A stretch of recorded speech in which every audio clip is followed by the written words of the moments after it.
Thank you, Toastmaster of the Day, fellow Toastmasters, and honored guests.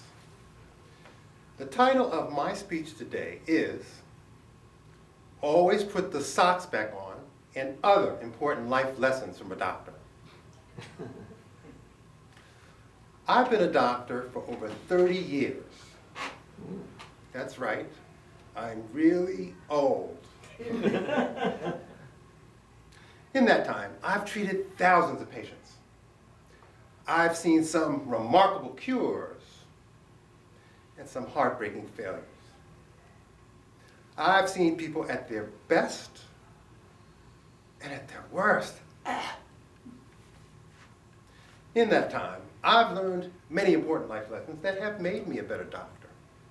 But you don't have to be a doctor to benefit from the experiences I've had and the lessons I've learned. Today, I'd like to share with you 3 important life lessons from a doctor. Lesson number 1, always put the socks back on. One day, I was called to the emergency room to see a patient. The patient was a cute little old lady with a beautiful crown of silver gray bushy hair. She had passed out at home. Fortunately, she didn't break anything. I began to interview her, but she wasn't very talkative. I came to the conclusion that she was demented and that I was not going to get much information out of her.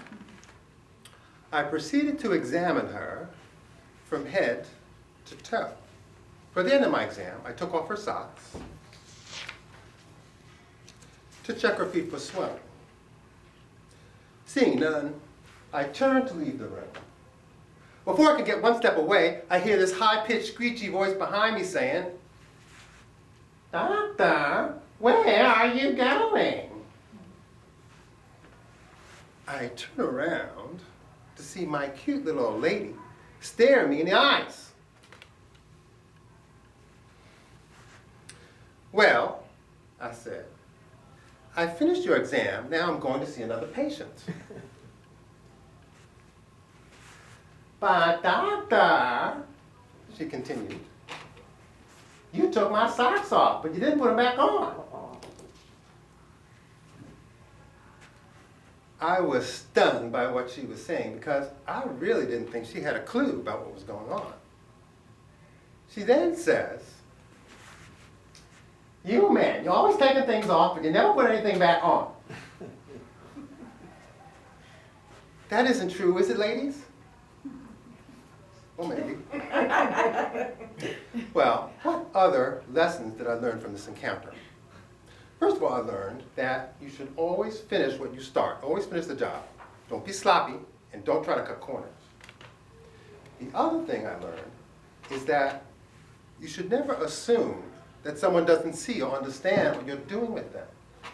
When you assume, you make an ass of you and me. Don't be an ass, like I was.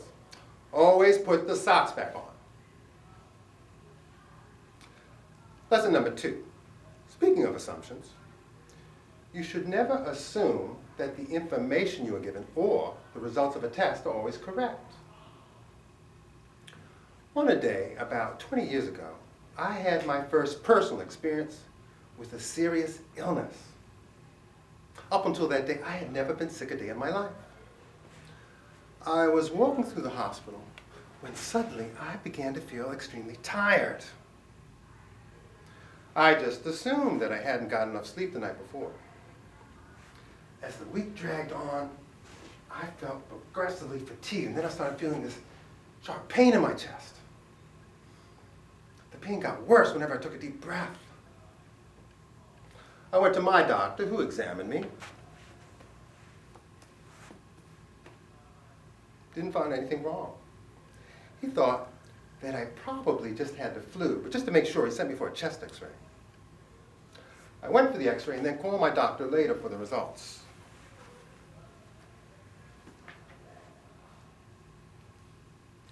He tells me that the report of the x-ray says that my chest is completely normal. I was feeling so bad that I found it hard to believe that my x-ray was normal, confirm my suspicions, I went down to the radiology department to look at the x-ray myself. When I looked at the film, I was shocked at what I saw. My lungs looked fine, but my heart had this strange, unusual shape to it. I rushed down to the heart lab to get an ultrasound scan of my heart, which I did myself. Hey, you want something done right, you gotta do it yourself, right? Mm-hmm. Whoa! The scan showed that my heart was surrounded by fluid, enough fluid to fill a large bottle of Coca-Cola. I had made my own diagnosis.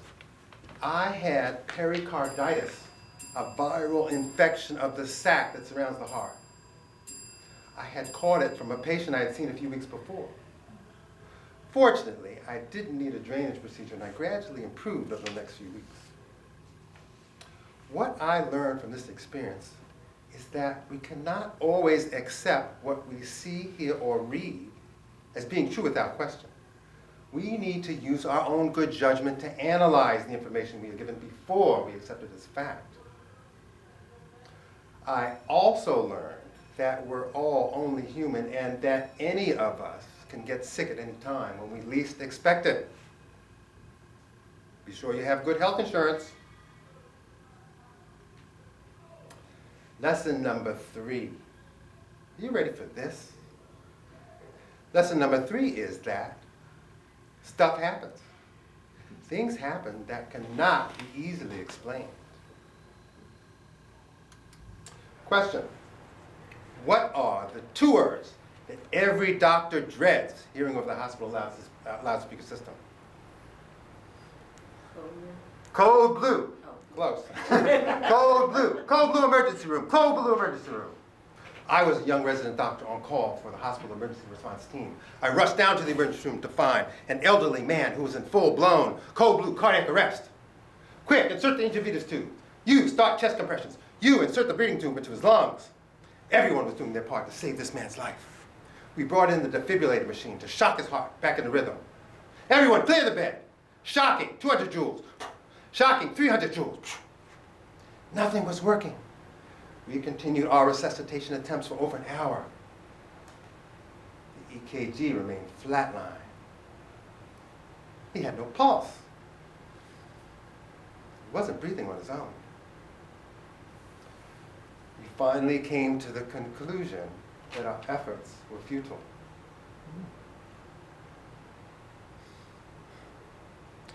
Let's call it, we all agree, time of death, 3:55 p.m.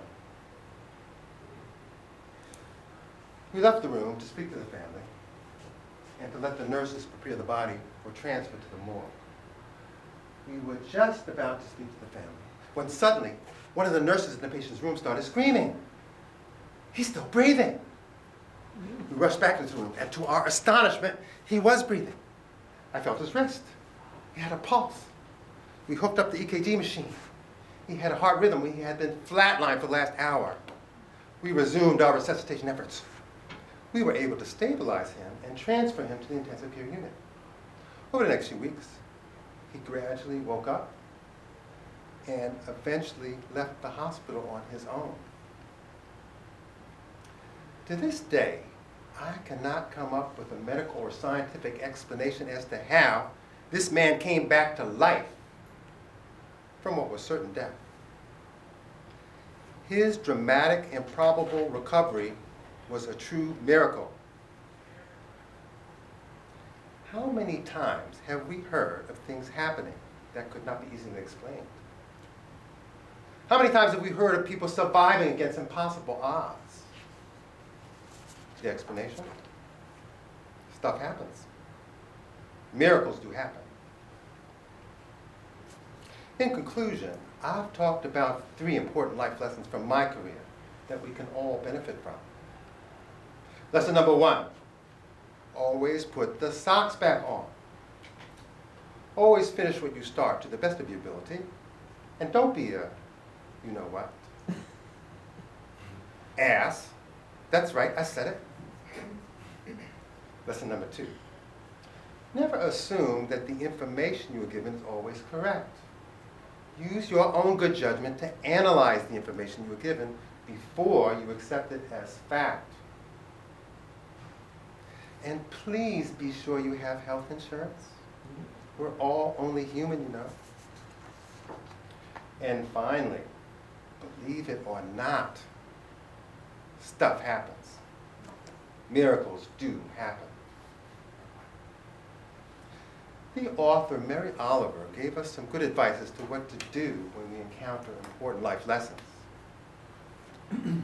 Pay attention, be astonished, and tell about it. Thank you, Toastmasters, for today.